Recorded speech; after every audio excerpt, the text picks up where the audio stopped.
Maria vita in morte su. Salve Maria a todos, sejam novamente bem-vindos aqui ao canal Tietos Fidelio. Eu sou o Leonardo. Salve Maria, Marcel, tudo Salve Maria bem? Leonardo, salve Maria a todos. Hoje estamos aqui mais uma vez no nosso podcast e hoje temos um convidado muito especial. Muito É especial. uma honra aqui para nós recebermos esse sacerdote, né?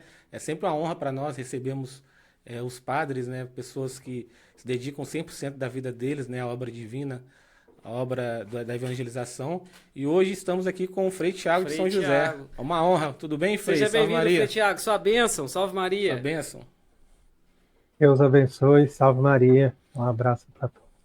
Obrigado. Obrigado aí pela sua presença, Frei. Então, Frei, para começar aqui o nosso papo, o nosso podcast, o senhor poderia dar aí uma introdução aí da sua história, da sua biografia, como é que o senhor chegou hoje nessa posição, né? Se tornou sede vacantista, como é que foi o início aí da sua jornada até os dias atuais? Muito bem. Bom, para resumir um pouco a conversa, né, nós já estamos aí nessa caminhada buscando a verdadeira igreja e também buscando fazer a vontade de Deus nesses tempos difíceis que nós vivemos. Posso dizer que desde o ano de 1996, quando eu comecei a buscar a vida religiosa, Uhum. e depois, estudando muitas coisas e tudo, a gente foi aos poucos chegando à conclusão de que havia um problema ali na igreja, que estávamos diante de uma situação difícil, mas até então a gente pensava que isso se resumia a uma parte da igreja, ou então a alguns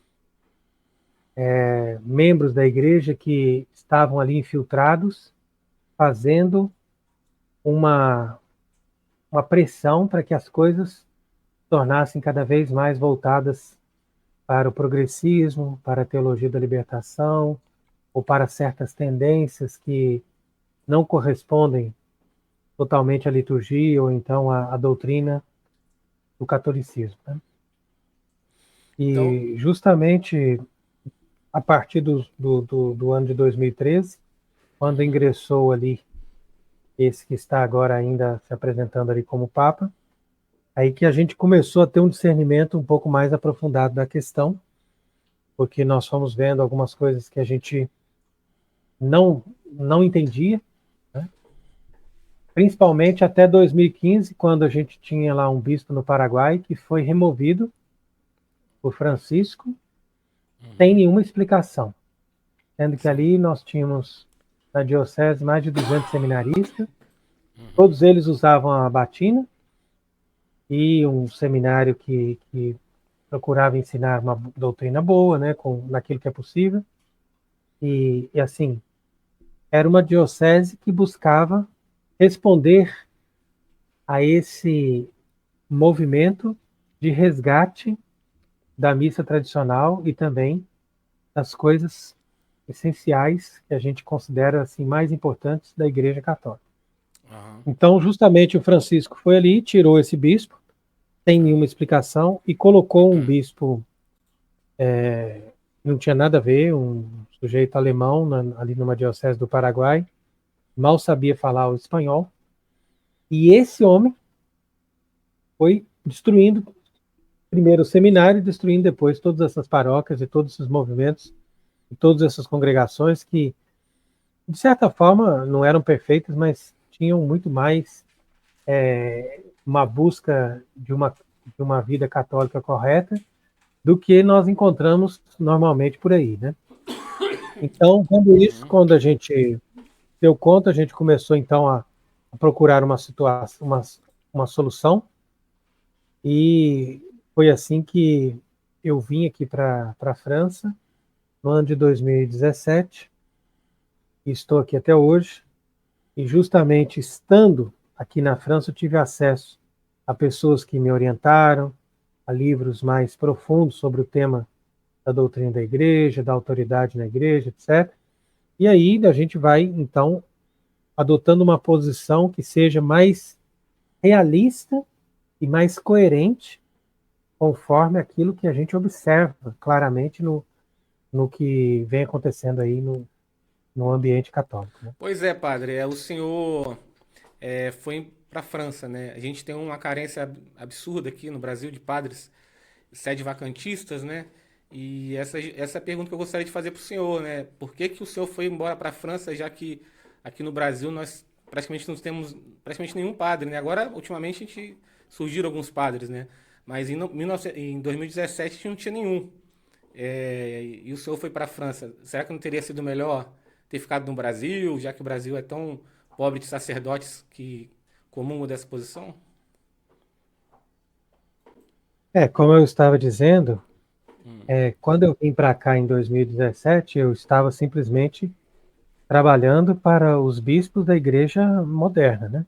Ah, sim. Eu já celebrava a missa tradicional desde 2007, portanto há 10 anos, e Aham. desde 2011 eu já tinha feito um compromisso de não celebrar mais a missa nova.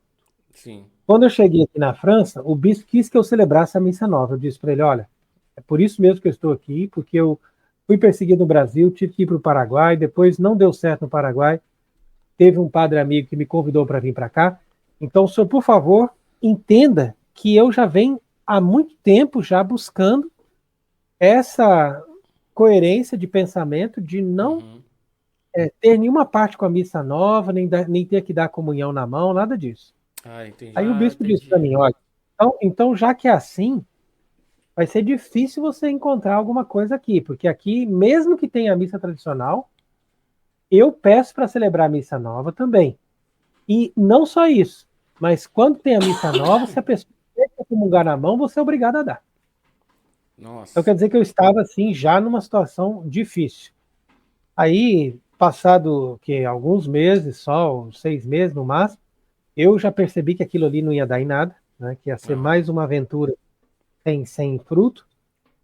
E aí, a partir de 2018, eu já fiquei mais voltado para o lado daquilo que a gente chama resistência, né? Ah, Esse RE. movimento do Sr. Williamson, Sim, sim. que faz uma oposição à fraternidade, de certa forma, mas guarda a mesma posição da fraternidade. Sim. Então, fiquei com esse pessoal aí durante uns 2, 3 anos, até 2 anos, no caso, né? Então o Até senhor não, 2020. então o senhor não se tornou sede vacantista em 2017. O senhor se tornou mais tarde, né? Essa conclusão, assim, completa da questão do Papa, eu só consegui entender depois que eu fui estudando nesse tempo. Aí eu fiquei, como eu disse, com o pessoal da resistência, só que eu percebi uma coisa que não estava muito certa. Eu falei assim, mas escuta, vocês fazem resistência, mas vocês dizem que a ele é Papa, É, como que pode conciliar isso? Pois é. E eles incoerência explicavam assim, plena, não, né? mas é assim mesmo. Explicavam assim, não, mas é assim mesmo, ele Papa, mas ele não fala ex cátedra, não sei o quê e tal, e tem sempre uma desculpa ou outra. E a gente vai tentando entender, né? Claro que a gente não fica naquilo, a gente procura. Tem muitas pessoas que não querem muita explicação, mas como eu já tinha feito uma caminhada já muito difícil, já tinha perdido tudo mesmo, então eu falei assim, não, mas já que eu já perdi tudo, então é melhor que eu, pelo menos, saiba exatamente qual que é a verdade sobre o tema, porque essa história assim de dizer simplesmente que a gente tem ele ali como papa, mas ao mesmo tempo não aceita, não segue, não tem regularização. Então isso a gente não consegue viver em paz com essa ideia, entendeu? Ô, Frei Tiago, agora dentro da posição sede vacantista, a gente sabe que tem muitas posições teológicas, né? Tem o sede privacionista, que fala a questão do Papa material, tem a questão que eles chamam dos conclavistas, totalistas. O que o senhor diz sobre essas variedades de posições teológicas e qual a posição que o senhor adota atualmente, né? Não, então, desde que eu descobri a verdadeira doutrina do papado, porque é isso que as pessoas têm que entender. Uhum. A gente não tem que simplesmente olhar para as aparências. Eu lembro que eu assisti um vídeo do padre Languerri, que é aquele que fundou o Instituto Bom Pastor, junto com o Nossa, da AB, aquele que Montfort. morreu. É, Sim. Olanier, né? Junto com a Abbé Olanier, tinha o Laguerre, os dois saíram da fraternidade e eles juntaram ali, fizeram um seminário e fundaram o Instituto Bom Pastor. Inclusive, tem vários padres aí desse instituto aí no Brasil. Esse Instituto Bom Pastor tinha grande proximidade conosco, a gente até tinha colocado um irmão da nossa comunidade para estudar com eles aqui na França. Então, um padre do Instituto Bom Pastor, quando viu que eu estava mais para esse lado assim, de fraternidade, resistência e companhia, ele me enviou um vídeo, e o vídeo falava sobre a questão do sede vacantismo. Eu falei assim, mas estranho ele me enviar isso. E o mais engraçado, ele dizia já para algumas pessoas, falava assim, que pena, o Frei Tiago virou sede vacantista. Nossa. E ele me enviou esse vídeo. Eu falei, e eu respondi para ele, ó, você está enganado, eu não virei sede vacantista, nunca fui, nunca serei. Assim, até engraçado. E quando eu vi o vídeo do Padre Laguerre, aí eu me tornei. Aí eu realmente aderi ao sede vacantismo. Porque o argumento dele é tão inútil, tão idiota, eu falei assim, nossa, esse argumento me deu base para entender que realmente a sede de Pedro tem que estar vacante. Então ele acabou ajudando o senhor a chegar a essa conclusão, né? Com certeza. E o outro até teve uma certa intuição profética, porque ele disse assim, ó, o Frei Tiago virou sede vacantista, então vou mandar esse vídeo aqui para ele. Aí ele mandou a catequese contra o sede vacantismo. Quando ele mandou a catequese contra o sede vacantismo, eu falei assim, gente, isso aqui é tudo que eu precisava. É a resposta que eu precisava para entender que realmente nós não temos um Papa válido. Sim. E aí ele diz o argumento dele é o seguinte, o Padre Laguerre, ele começa dizendo assim, a coisa mais estúpida, a coisa mais idiota, a coisa mais sem sentido é você dizer que a sede está vacante. Por quê? Porque tem alguém lá e essa pessoa foi eleita e pronto, acabou. Ele é reconhecido por toda a igreja. Ele foi eleito e ele está ali, como que a sede está vacante? Então ele só sabia repetir isso. Aí eu fui atrás de entender, falei assim, mas escuta, quantas vezes na história nós tivemos indivíduos que foram reconhecidos como Papa, estavam ali e que tinham sido eleitos e não eram Papa. E eles entraram para a história como antipapa. Então quer dizer que ele está simplificando a coisa, quando a coisa, na verdade, não é isso. Quer dizer que falta um elemento. Três papas, né, no passado, né, na história dos três papas, né, que um foi apoiado por São Vicente Ferrer, outro por Santa Catarina de Sena. Essa é uma ocasião interessante, quando nós vemos que o João 23, que justamente era aquele que estava em Roma e era reconhecido como Papa em Roma e foi eleito em Roma, esse João 23, não o que eu estou falando agora de antigo, 58, o antigo, mas aquele antigo dessa época aí do cisma do Ocidente, ele é antipapa. O Papa verdadeiro era o Gregório XII. Exatamente. Então você veja interessante que o Bento XIII, que era outro antipapa, que ficava em Avignon, tinha esse João 23 que ficava em Roma. Teve uma outra ocasião também que o Papa Anacleto II estava em Roma e o Papa Inocêncio II estava na França. O verdadeiro era Inocêncio II. Entendeu? Então, o Anacleto, que era reconhecido em Roma e morava em Roma, entrou para a história como antipapa. Então, o que as pessoas têm que entender é o seguinte, pouco importa o que as pessoas pensam hoje ou reconhecem hoje. O que importa são os critérios da igreja. Se os critérios da igreja dizem que ele não é papa, não importa, daqui a 100, 200, 500 anos, não importa que dia, o dia que a igreja católica tiver voz para poder declarar alguma coisa, a igreja católica vai declarar oficialmente que ele não foi papa.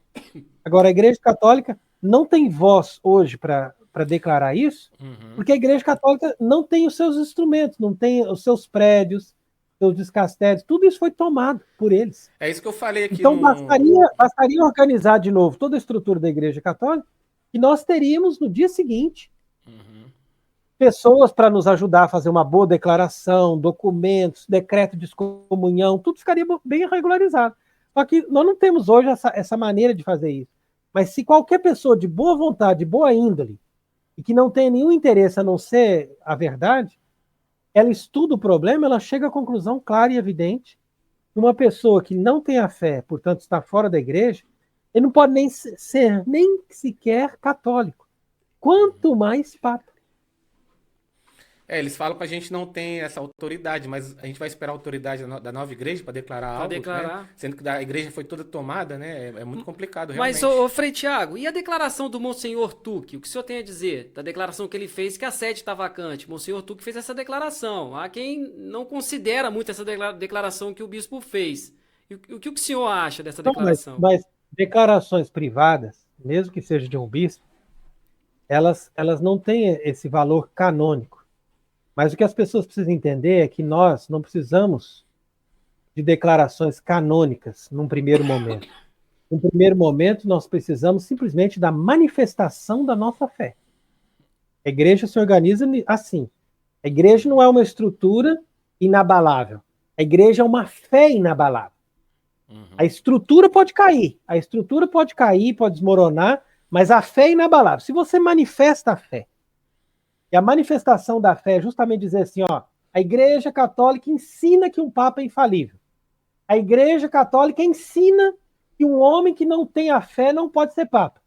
A Igreja Católica ensina também que, se mesmo que uma pessoa seja eleita e que ele seja reconhecido como Papa, que ele não ensina o catolicismo, é um sinal de que a eleição dele não valeu, que ele não tem o critério católico para ser um verdadeiro Papa. Então, uma vez que a Igreja Católica nos ensina isso, e que a realidade nos mostra que aquela pessoa que está ali, de fato, não tem a fé católica, isso é mais do que provado, não é uma questão de julgamento, uma questão de basta você saber o catecismo, para você perceber que não ensina o catecismo. Então é simples.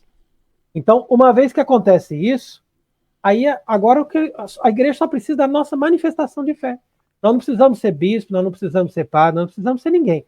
Basta que a gente seja batizado, que a gente diga assim, ó, eu tenho a fé católica. Tendo a fé católica e conhecendo o que a igreja ensina, eu digo que eu sou obrigado a denunciar esse homem como um falso papa. Basta isso. E o que acontece, então? A partir daí, o dia que a igreja tem estrutura novo, ela tiver estrutura novamente, aí a igreja vai ter uma lei canônica e ela vai ter um instrumento para fazer declarações canônicas. Então, a partir daí que se forma a lei. A lei não vem primeiro. O que vem é a fé. Depois que você tem a fé, aí Deus, na sua providência, dispõe as coisas para que a igreja tenha estrutura canônica, estrutura física. Essa estrutura física faz a possibilidade de uma estrutura canônica, ou seja, de uma estrutura de legislação, de organização, de burocracia interna, e dê capacidade para esse secretariado exprimir canonicamente aquilo que a igreja ali tem como pensamento, como decisão, como consequência dos seus atos. Então é a mesma coisa que a pessoa dizer, ó, eles são protestantes ao inverso. Por quê? Porque o protestantismo joga a lei canônica no lixo. O protestantismo entende a igreja somente como carisma. E essas pessoas, exato, e essas pessoas, eles entendem a igreja somente como canônico. Então, imaginemos que o protestante diz assim, a igreja foi a igreja verdadeira até Constantino. De Constantino para frente, quando ela passou a ter uma estrutura física, material, que possibilitou a estrutura canônica, então ela não era mais a igreja verdadeira. Percebe? Esse é o argumento protestante. Pelo menos da maioria dos protestantes. Agora, inverte isso, inverte esse discurso. Imaginemos que as pessoas hoje em dia, eles só consideram igreja enquanto você tem estrutura material e canônica. Então eles vão ter que admitir que eles não consideram uma igreja verdadeira, católica, aquela que existiu dos apóstolos até 325, ou seja, até Constantino, ou até o Concílio de Nicéia. Por quê? Porque até então, a igreja nunca tinha tido, ou pelo menos em raros momentos, ela teve condição de se exprimir canonicamente através de documentos, de declarações, de coisas assim. Porque simplesmente a igreja vivia. A igreja vivia e dava testemunho da fé. Mas ela não tinha um secretariado, ela não tinha documentos, ela não tinha cânones, né? Ou seja, de concílios, de decisões, que você podia colocar ali num papel e dizer, olha, nós temos essas decisões, essas considerações e esse julgamento sobre isso ou sobre aquilo, entendeu?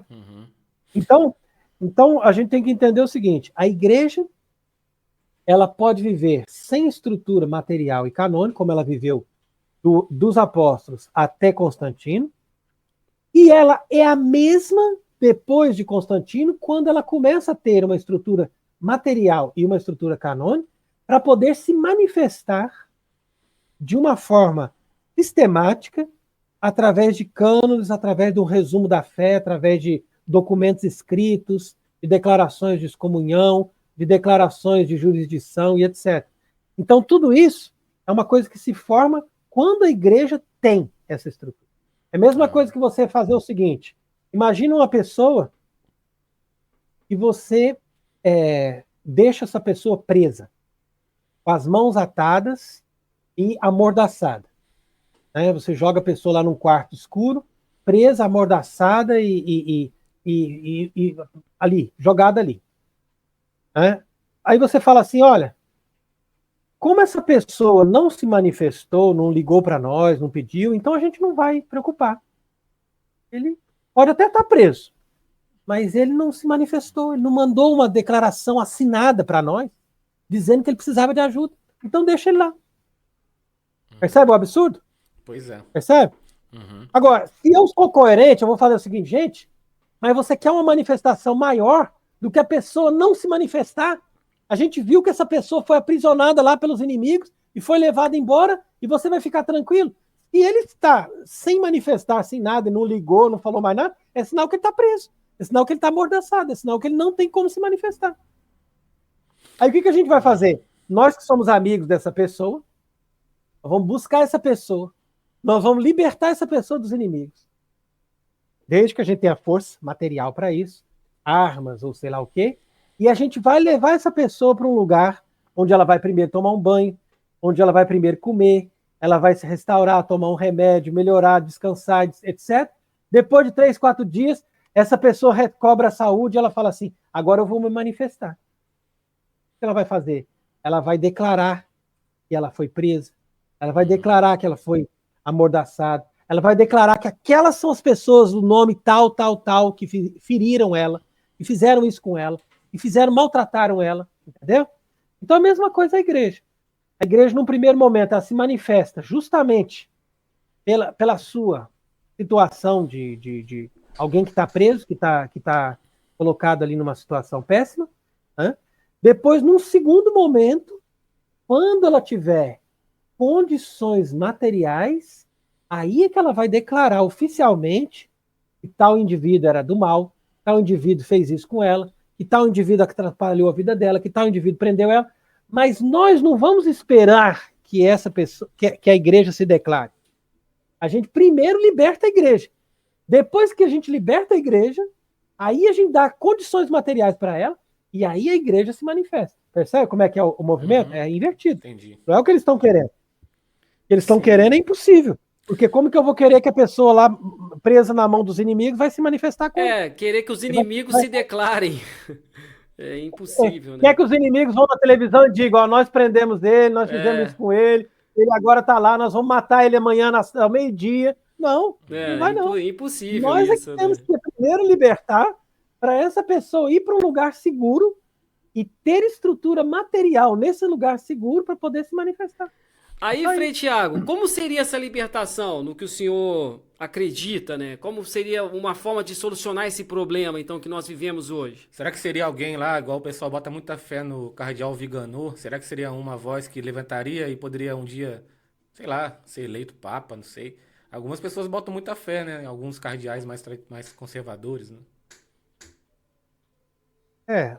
Eles põem fé, mas eu acho difícil, porque essas pessoas, normalmente, mesmo Monsenhor Viganò, que é, com certeza, aquele que é mais lúcido, né, de todos esses que foram produto da igreja moderna, eles, mesmo assim, têm alguma contaminação no pensamento ou na formação que eles tiveram, que lhes impede de ver com clareza toda a realidade.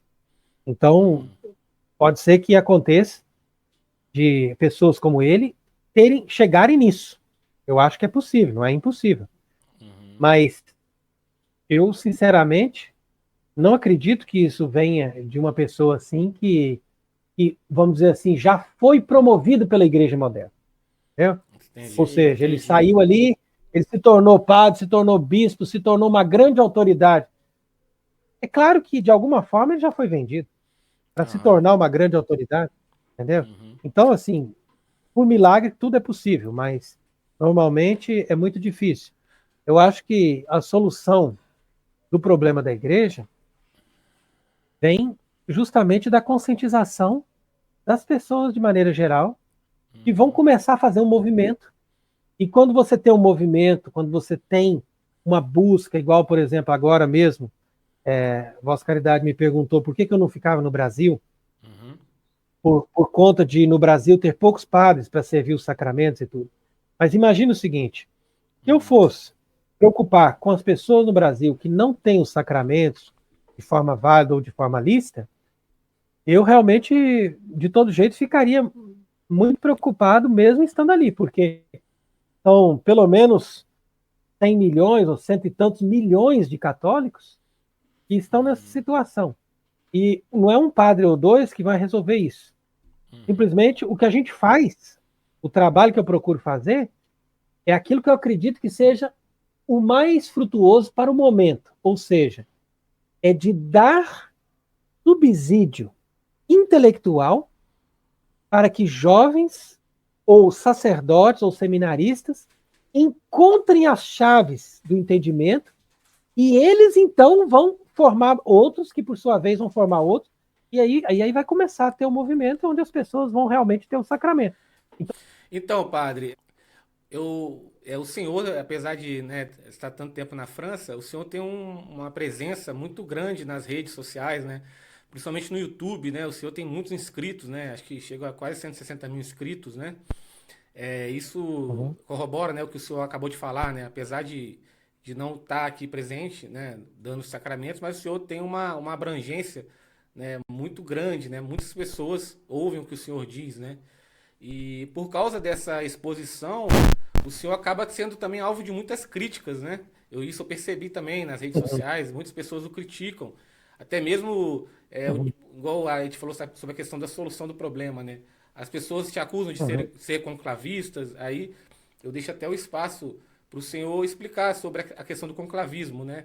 Que é um dever, né, do católico, mas ao mesmo tempo a gente pensa que é uma situação muito complicada, né? Eleger um papa por tudo que já aconteceu, né? Vários exemplos que a gente teve. O que o senhor tem a dizer aí sobre essas questões aí?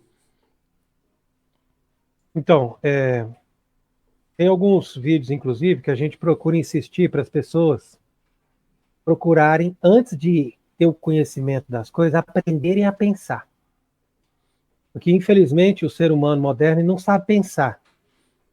E eu mesmo estava falando ali que, a partir do momento que eu vim aqui para a França, tive acesso a livros mais profundos, que normalmente a gente não encontra no Brasil, fui bem orientado, graças a Deus.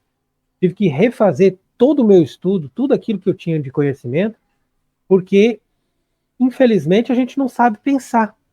E quando a gente não sabe pensar, a gente chega a conclusões falsas. Esse que é o problema. Então, da mesma forma, se você for perceber, da mesma forma como os galicanos criticam os sede-vacantistas, os tais sede-vacantistas criticam esses que eles chamam de conclavistas. Por quê? Porque os galicanos, ou seja, Bom Pastor, Fraternidade, Companhia, toda essa gente que fala assim, não, mas se ele não é papa, então acabou a igreja.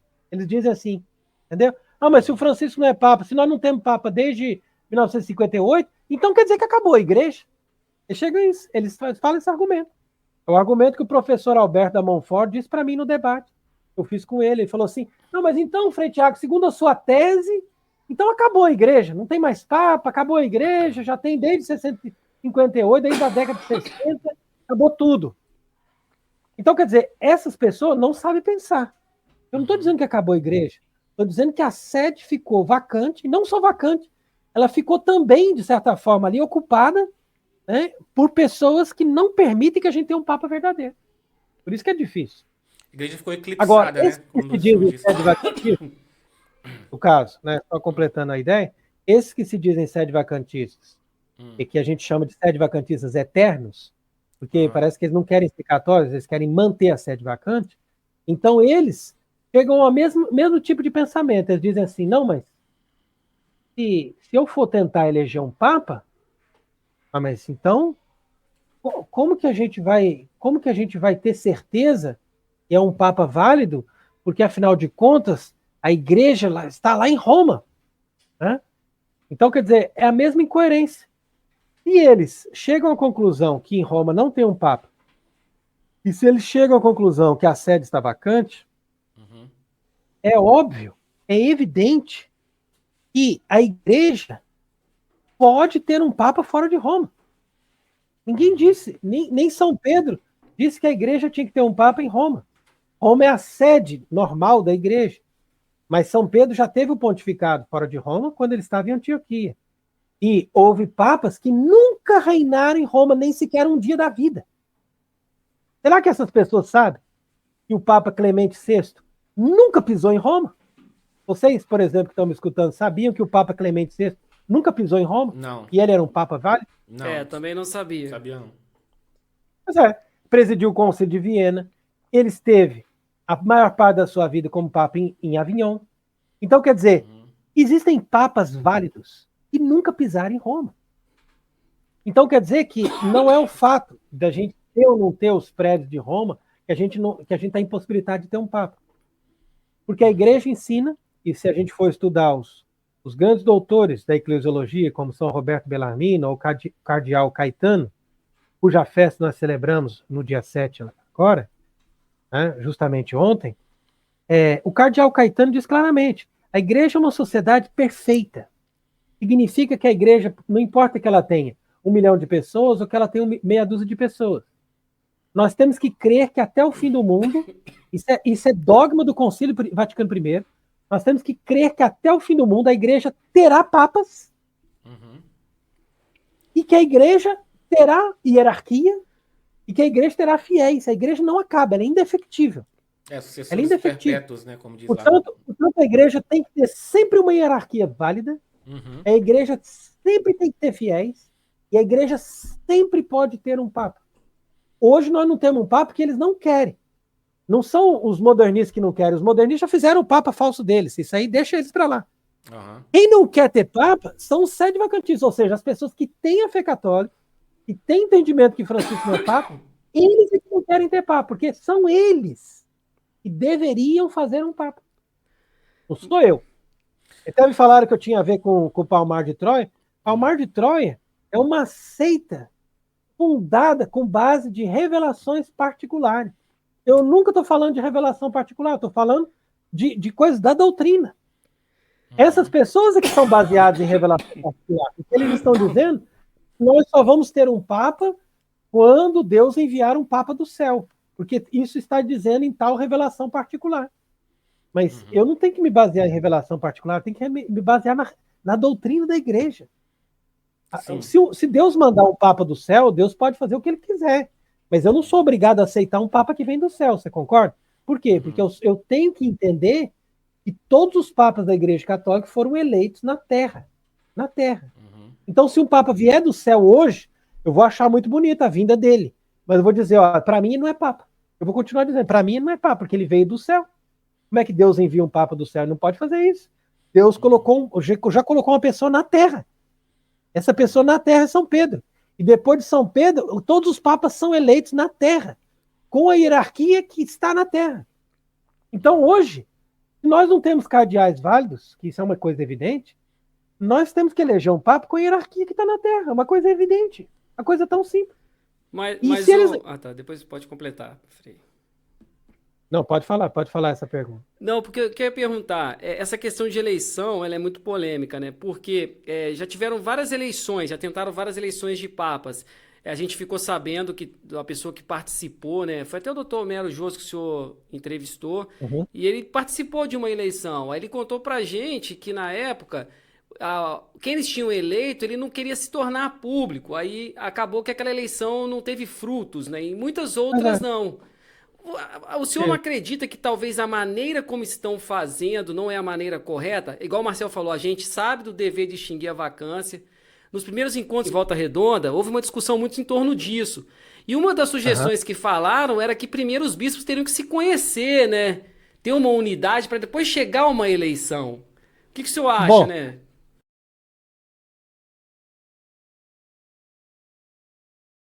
Maria vita